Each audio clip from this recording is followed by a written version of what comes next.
making a lot of stupid penalties and mainly beating ourselves when it first came the first couple of games, and now both sides of the ball definitely clicking. We're being a lot smarter. Our first couple ball games, we played two very good football teams in Orion and Sherrard, and you know, the big thing is we really should have had that Sherrard game back, and that should have been a W. But you know, right now we're playing pretty good football, and the kids are starting to understand some of the things we want them to do, and we're getting better each week, and that's what we're focusing on. We've had rough starts in our seasons, and we know how to come back from it. We know how to win.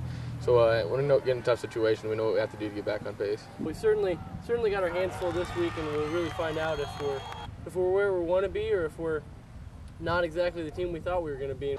On paper, Central Southeastern looks to be Macomb's most dangerous opponent yet. But drawing on my favorite boxing axiom, styles do indeed make fights. And the things that the Panther offense does best fly right into the wheelhouse of Macomb's ultra-physical run defense. You know, the first couple of weeks we were against some spread teams, and we got better, you know, against Sherrard, as you said, probably one of the best quarterbacks in the conference.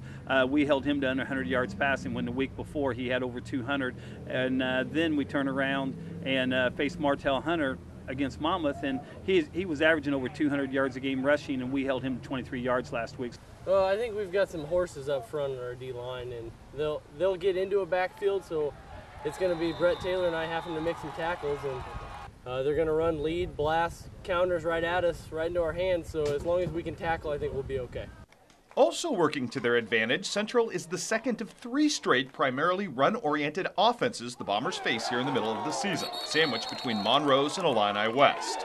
And while again, Macomb is well structured to face these kinds of rushing attacks, the Bombers do concede that Central's backfield is special by comparison.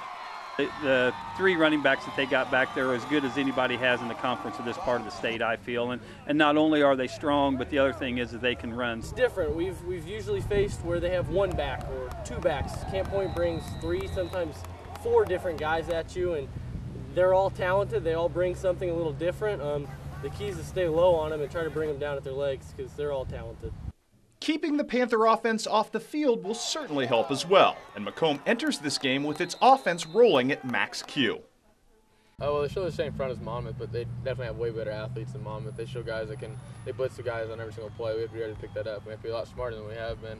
We've been making less penalties, but we need to make less penalties and be smart about who we're blocking and pick up better blocking.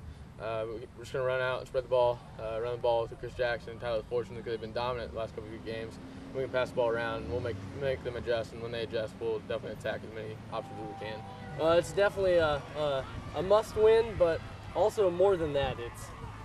If we get this win, this is the front runner in the conference right now, and you got to take down the big dog, and if we can pull this one out, then we're on our way where we want to be.